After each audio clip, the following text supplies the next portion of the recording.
nonostante tutto, Cesare Cremonini con Elisa con questo finale, una coda lunghissima per annunciare il momento meno atteso da noi due, perché abbiamo paura di note. È un attimo, voti bassi, perché anche siamo a fine stagione, fine anno scolastico, ragazzi, non vorrei prendere l'ultimo 4, capito? Abbiamo qua con noi in studio la professoressa di italiano, la professoressa Danila Elisa Morelli. Buongiorno a tutti, come state? Bene, sono un po' in tensione. Con la giustifica. Vedevo che è la 26esima lezioncina che vi faccio. Siete ancora sopravvissuti. Le ha contate anche? Le contate. 26 lezioni. O la giustifica? No, allora c'è da dire una cosa, che grazie al cielo questa prof non ci fa fare verifiche, cioè spiega, ma poi alla fine non ci verifica, quindi va bene così. Meno male. Di cosa parliamo oggi? Oggi parliamo di un argomento scottante. Eccolo lì. Scottante, che mi è stato ispirato da due cose. Una cosa che mi è successa in classe, perché io quest'anno ho una prima. Sì. E spiegavo il Prima genere cosa? dei nomi. Prima media? Il genere dei nomi. Sì. Mi sono trovata in un ginepraio. Me lo ricordo 8, maschile e femminile. Esatto. Genere, maschile, me lo ricordo bene. In più, in questi giorni c'è l'Overs Film Festival, che è il festival a tematica LGBTQI+.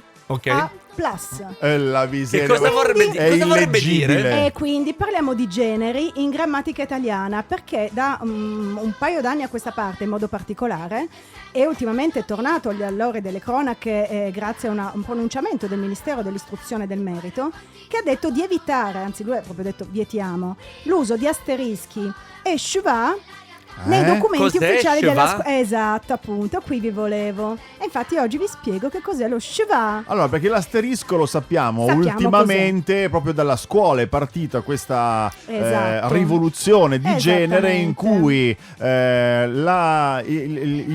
lo studente adesso non mi viene lo studente con l'asterisco però c'è è maschile.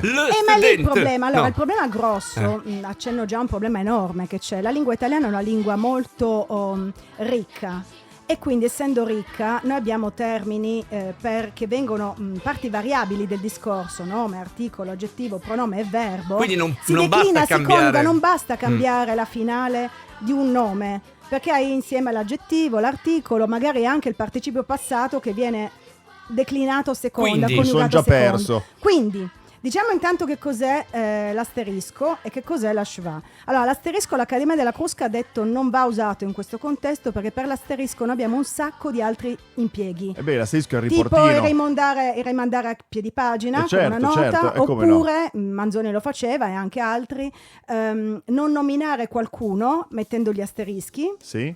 Oppure ancora su WhatsApp, sulle comunicazioni, per censurare una parolaccia si possono mettere gli asterischi al posto delle lettere in mezzo. Ah, ok, ecco. Carino i teschi. Esatto. Quindi l'Accademia della Crusca ha detto asterisco meglio di no. Allora cosa ci mettiamo? Dopodiché c'è questa schwa che alcuni stanno cominciando a introdurre. Che cos'è intanto? È un paragrafema, cioè è un simbolo che serve a pronunciare delle lettere. Ok? Ed è di origine ebraica. Il termine schwa viene invece dal tedesco. È una specie di capovolta. Buffo, dal tedesco ed ebraico, veramente buffo. Esatto. È una specie di capovolta sì. Che esiste in tantissime lingue straniere, anche in molti dialetti italiani.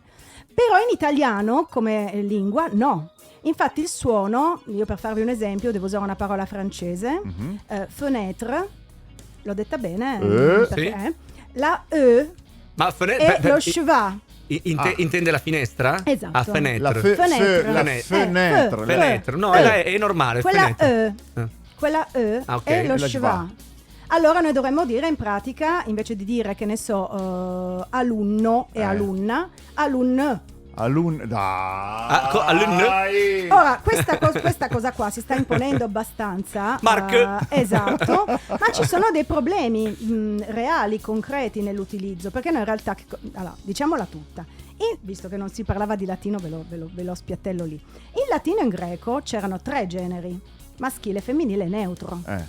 Poi noi abbiamo voluto semplificare nel passaggio alle lingue neolatine, il neutro è sparito, e quindi quelle parole che erano in neutro, furbi loro, sono entrate o nel maschile o nel femminile. Ma quindi noi dovremmo riportare il latino, dovremmo recuperare il neutro per essere politicamente corretto, ma io non sono così, non sono così d'accordo su questa cosa, devo essere sincero, non voglio schierarmi, ma non sono d'accordo. Allora, intanto, un problema l'ho accennato: la lingua italiana è troppo declinabile e coniugabile, quindi Un altro problema grossissimo per l'inclusività linguistica, in realtà noi rischiamo di creare un problema a chi è ipovedente, cieco o dislessico, perché tutti i lettori multimediali, le applicazioni eccetera, non riescono in italiano a rendere quel suono che in italiano non esiste. Non lo sapevo. Ultimo problema, manca il carattere nelle tastiere, anche se quello è un problema abbastanza minimo, perché se ci pensate manca, e io qua soffro sempre, manca anche il carattere della E maiuscola con l'accento, tanto è vero che spesso si mette quell'apostrofo odioso,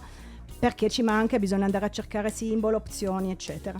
Quindi questo è comunque lo schwa e quella è, se qualcuno becca una comunicazione così, ma era fighissimo la cosa della storia, ma no, ma arrivederci prof, Arrivederci. arrivederci.